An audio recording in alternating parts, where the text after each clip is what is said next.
വിശുദ്ധ റമദാൻ സമാഗതമായി കഴിഞ്ഞാൽ ആരാധനകൾ നിർവഹിക്കുന്നതിനു വേണ്ടി ഭൂമി ലോകത്തും ആകാശലോകത്തും അല്ലാഹു സുബ്ഹാനഹു വ തആല ചില മാറ്റങ്ങൾ വരുത്തുകയാണ്.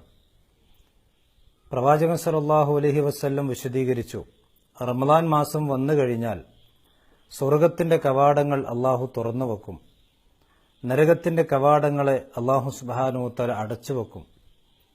അതേപോലെ ആകാശലോകത്തിൽ നിന്ന് മാലാഖമാർ എല്ലാ രാവിലും പകലിലും വിളിച്ചു പറയും, യാ ബാഗിയൽ ഖൈർ അഖ്ബിൽ, നന്മ ഉദ്ദേശിക്കുന്നവരെ നിങ്ങൾ മുന്നിലേക്ക് വരിക. വയാ ബാഗിയ ശർ അഖ്സിർ, തിന്മ ഉദ്ദേശിക്കുന്നവരെ നിങ്ങൾ പിറകിലേക്ക് പോവുക, നിങ്ങൾ നിങ്ങളുടെ തിന്മകളെ ചുരുക്കുക എന്ന് എല്ലാ ദിനരാത്രങ്ങളിലും മാലാഖമാർ വിളിച്ചു പറയുമെന്ന് പ്രവാചകൻ സല്ലല്ലാഹു അലൈഹി വസല്ലം വിശദീകരിച്ചു. റമദാനിനെ സ്വീകരിക്കുവാൻ ആകാശലോകത്തുള്ള ഒരുക്കങ്ങളാണ് ഇതെങ്കിൽ ഭൂമിയിലും ചില മാറ്റങ്ങൾ അല്ലാഹു വരുത്തുന്നുണ്ട്.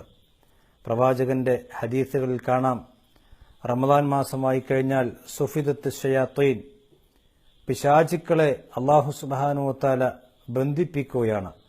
ഉമർദത്തുൽ ജിന്ന്, ജിന്നുകളെ കൂട്ടത്തിൽ വലിയ വലിയ പോക്കിരികളായ മല്ലന്മാരായ ആളുകളെ അല്ലാഹു പിടിച്ചുകൊണ്ട് ബന്ധിക്കുകയാണ്.